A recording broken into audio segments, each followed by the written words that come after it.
গল্পের শুরুতে আমরা দেখতে পাই নিককে। আর নিক একজন জেনারেলিস্ট, যিনি শহর থেকে কিছুটা দূরে পাহাড়ি এলাকায় কাজ ও ব্যবসা করতেন।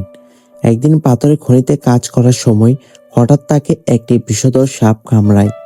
বিষের তীব্র যন্ত্রণায় নিক কোনো মতে নিজের বাড়ি ফিরে আসেন এবং এক পর্যায়ে বিছানায় জ্ঞান হারিয়ে ফেলেন। দীর্ঘ সময় ধরে তিনি অচেতন থাকেন। যখন তার পুরোপুরি জ্ঞান ফেরে তখন তিনি লক্ষ্য করেন তার হাতে কামড় ক্ষত সম্পূর্ণ শুকিয়ে গেছে, কিন্তু চারপাশে এক অস্বাভাবিক নীরবতা। এবং শহরে গিয়ে নিক যা দেখেন তা অত্যন্ত ভয়াবহ। পুরো চেনা শহর যেন হঠাৎ এক মৃত নগরীতে পরিণত হয়েছে। রাস্তায় কোনো জীবিত মানুষ নেই, চারদিকে উল্টে পাল্টে সামরিক গাড়ি এবং অসংখ্য পচে যাওয়া লাশ ছড়িয়ে ছিটিয়ে রয়েছে।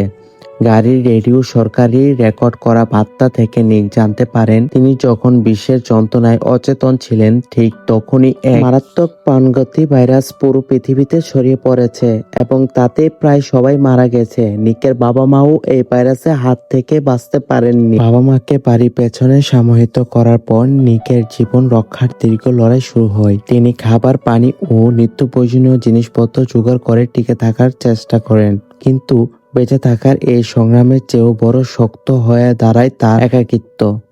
দিনের পর দিন কোনো জীবিত মানুষের দেখা না পেয়ে নিক মানসিকভাবে ভেঙে পড়া শুরু করেন। এমনি এক হতাশাজনক সময়ে নিকের জীবনে প্রবেশ ঘটে একটি তরুণীর, মেগান।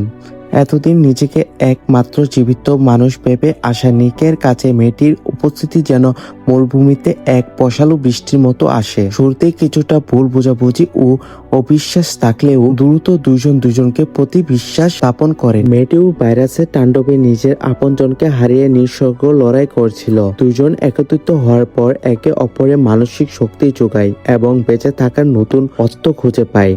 এবং নিক ও মেয়েটি শুধু নিজেদের সুরক্ষার্থেই থেমে থাকেনি, তারা অন্য কোনো জীবিত মানুষ আছে কিনা তা খুঁজতে থাকে। এক পর্যায়ে তারা আরো কিছু ভালো মানুষের সন্ধান পায় এবং সবাই মিলে নিরাপদ একটি জায়গা, একটা ছোট মানবিক কমিউনিটি বা বস্তি গড়ে তোলে। এবং নিক ও মেয়েটির মেলবন্ধন ও যৌথ প্রচেষ্টা এই নতুন মানব বস্তিটি টিকে থাকার মূল চালকাত্রী শক্তি হয়ে ওঠে।